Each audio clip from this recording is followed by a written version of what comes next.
Okay, so welcome to the Mouth Cancer Check by the Mouth Cancer Foundation. My name is Joss Harding. I'm president of the Mouth Cancer Foundation, and I'm joined today with Professor Mike Lewis. Welcome to this Mouth Cancer Check video. I'm Professor of Oral Medicine here in Cardiff and also a clinical ambassador for the Mouth Cancer Foundation. Now, the single most important thing for patient outcome with mouth cancer is detection of the tumour early, but by that I mean small. The smaller the tumour, the smaller the better. Now, this video will explain how to do the mouth cancer check, which can be completed in 1 minute. The video is aimed at dentists, dental therapists, or dental hygienists who will undertake the check. But also it is of relevance to the dental receptionist or dental nurse, since patients often ask the receptionist or nurse about concerns within their mouth. This can be completed in 1 minute. 1 minute can save a life.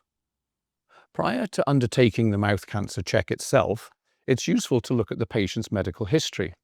In particular, there may be a history of immunosuppression, and we know immunosuppression does increase the risk of patients getting head and neck cancer.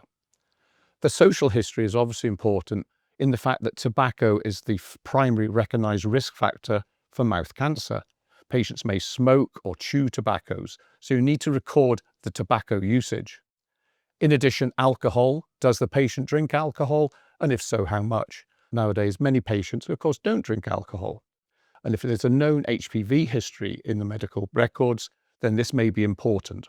Finally, prior to undertaking the mouth cancer check itself, it's worthwhile asking the patient, have you noticed any discomfort in your mouth, a lump or an ulcer? And if that's the case, then you could ask how long that's been there and what symptoms they've had. Then you are now set to undertake the mouth cancer check itself. So it's really important to discuss consent.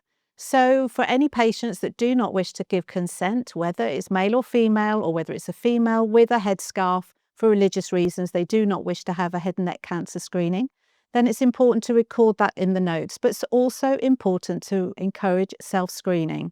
Self-screening for all of our patients, we do it for many different cancers. So it's important that patients get used to their regular anatomy, their normal lumps and bumps. So if anything starts to change or they're a bit concerned, they pick it up early. So please encourage self-screening.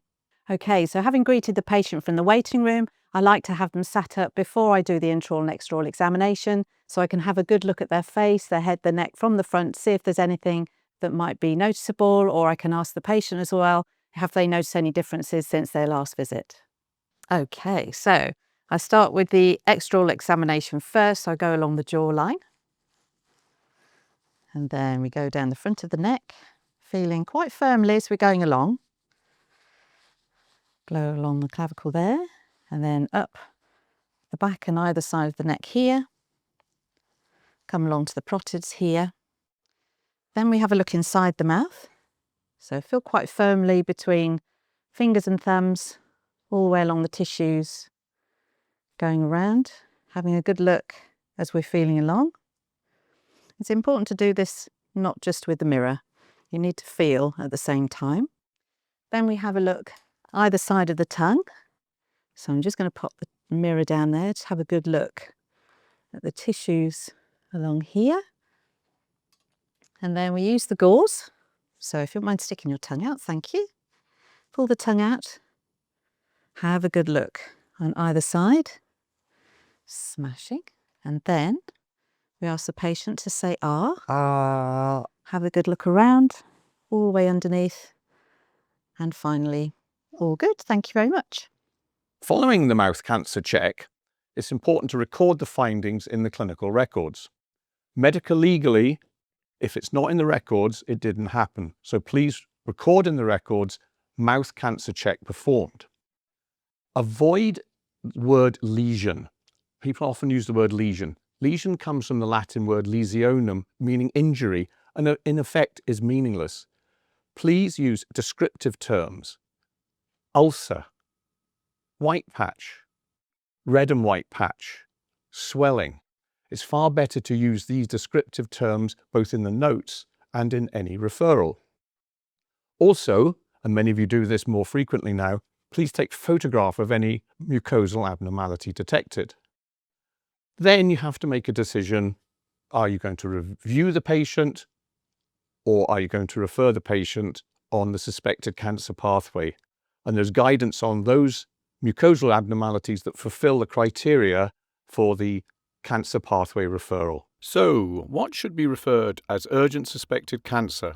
Unexplained ulceration in the oral cavity lasting more than 3 weeks, a persistent or unexplained lump in the neck, a lump on the lip or in the oral cavity consistent with oral cancer, a red or red and white patch in the oral cavity consistent with erythroplakia or erythroleukoplakia, and this is according to the NICE guidelines.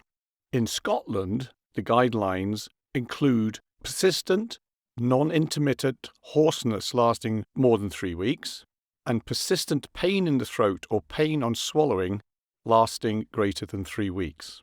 So, in summary, I hope this short video helps you with confidence in performing a mouth cancer check and also guide you appropriately for those patients who you have detected a mucosal abnormality and send them on the correct urgent cancer referral pathway.